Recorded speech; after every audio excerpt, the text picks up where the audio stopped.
Let's say you're getting ready to walk the dog. You lace up your sneakers, get out your headphones, only to discover you finished that podcast you were really enjoying yesterday. And now the dog is already leashed up and you've got to figure out what you're going to listen to fast. That's where our free mobile app comes in.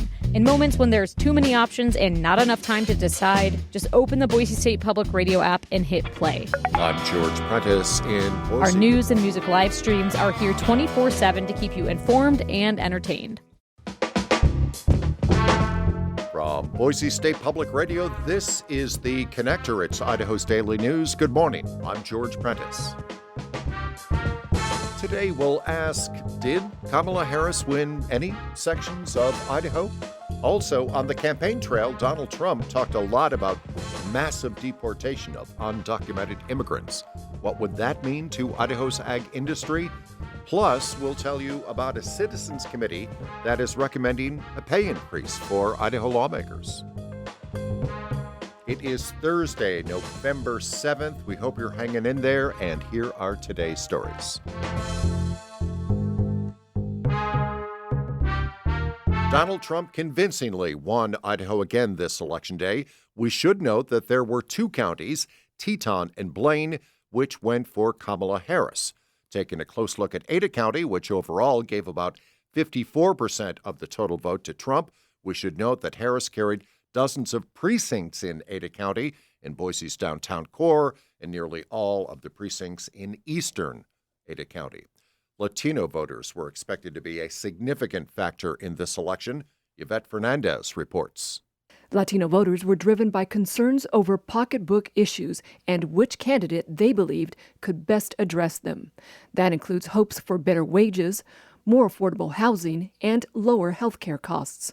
Unidos spokesperson Clarissa Martinez. Democrats have had a hard time connecting with the American working class on the economy. Republicans have successfully built a public perception that if your concern is the economy, they are the horse to bet on. Martinez says most Latino voters also opposed restricting access to reproductive care. For the Mountain West News Bureau, I'm Yvette Fernandez. On the campaign trail, President-elect Donald Trump promised a massive deportation of undocumented immigrants. Today, there's a debate in agricultural states like Idaho on whether Trump will actually follow through on that. Julie Lucata reports. Donald Trump said he will deport 1 million undocumented migrants in his first year in office.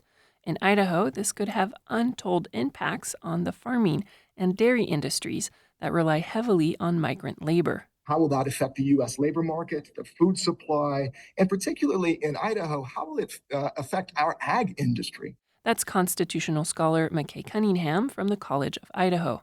On Idaho Matters on Wednesday, he said Trump's promise may be more campaign trail bluster than actual policy, but should still be taken seriously. Just the cost alone to deport undocumented immigrants has been estimated by the American Immigration Council to be about $88 billion a year. Mass deportation, Cunningham says, would affect 1 out of every 8 agricultural laborers in the U.S. We already have a labor shortage with regard to agricultural workers. Cunningham says 90% of workers in Idaho dairies are foreign-born, and according to the Census Bureau, roughly 35,000 people live in the state without documents.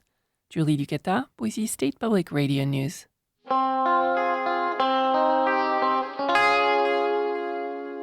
One day after voters across Idaho selected who should be a part of the state legislature, a citizens committee met to issue a recommendation to increase legislators' salaries. James Dawson reports. State lawmakers would earn $25,000 a year under the plan proposed by former Micron executive Joanne Stringfield.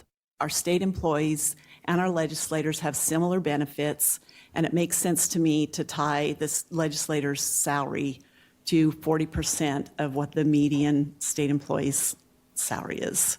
Legislators who don't live near the Capitol would still receive per diem benefits for meals, something that was on the chopping block in a proposal from top Republican leaders. The House Speaker and Senate Pro Tem's measure would have nearly doubled salaries, as well as tie pay to a percentage of Idaho's average household income. Conservative lobbying groups were among those blasting the plan, including the American Action Fund, represented by Solimito Rotante.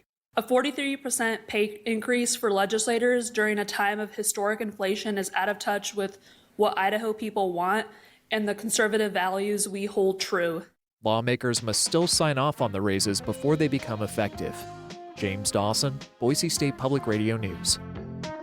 And that is today's episode of The Connector. I'm George Prentice, and we will see you back here on Friday. To stay in touch with the news between now and then, check out BoiseStatePublicRadio.org or download the free Boise State Public Radio app.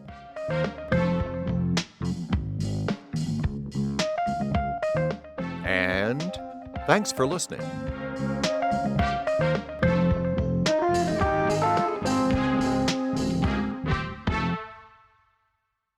If you like podcasts like this, explore more from the Boise State Public Radio podcast family.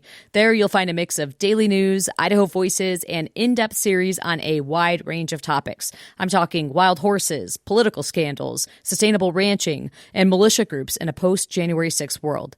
Wherever you get your podcasts, just search Boise State Public Radio to find what Idaho's NPR station has in store for you.